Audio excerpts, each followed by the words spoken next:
I'm Jonathan with Frederico's Car Ownership. I'm Olu. I'm a VP of the Zephyr company. We produce luxury cars and like rental places, stuff like that. Yeah.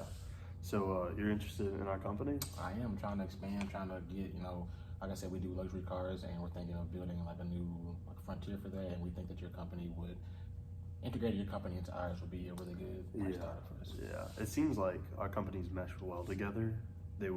Ours would like really fit in with y'all's. So my first asking price is going to be $1,500,000. 1.5. Yeah. Okay. Yeah. Our initial price was right at 1 million. So why don't we? Mm-hmm. Let me ask you this: Why are you starting at 1.5? Because I've gotten. Because I've done some of the research on some of the cars that y'all have. And I've seen like the product, like they're right around $1 million with all the cars that y'all have. I'm willing to go to I'll do 1.10 million.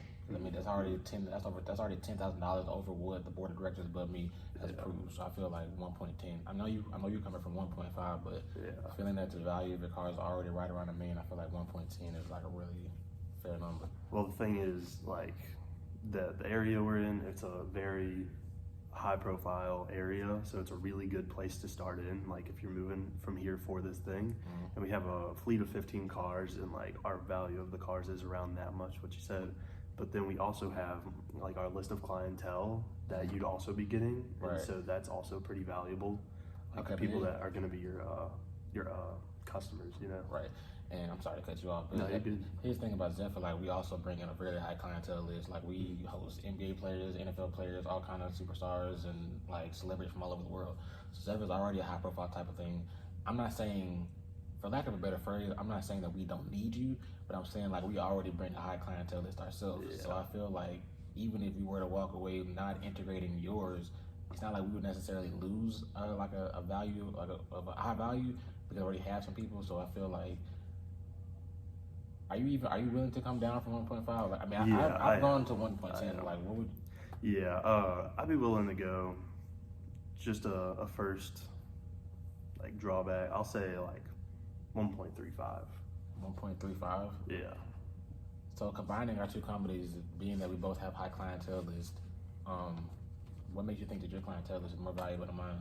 It's just that like I know you're based in Chicago right now, so that's where your list is, and so like the people in Chicago aren't going to need to rent cars in Palo Alto, So like our list is already in our area, and it's already like a thing that they know and they like. So like our people are going to be pretty important to your thing, because they're not going to need cars in Chicago, and the people in Chicago aren't going to need cars in our area. That's true. I'm not saying that they're not valuable, but I'm also saying in terms of like we can expand anywhere, not just Palo Alto. So say I can concede to you and I say 1.35 million, but then I go to California, or I come to Louisiana and I expand here and they give me a much cheaper deal. Like I don't think Palo Alto is a beautiful place. It really is. I don't think it's worth conceding that much, especially considering that I've already gone up. And like you say, you told me at the beginning that the value of the cars that you have is already around 1 million. So for one, it's already around 1 million, right?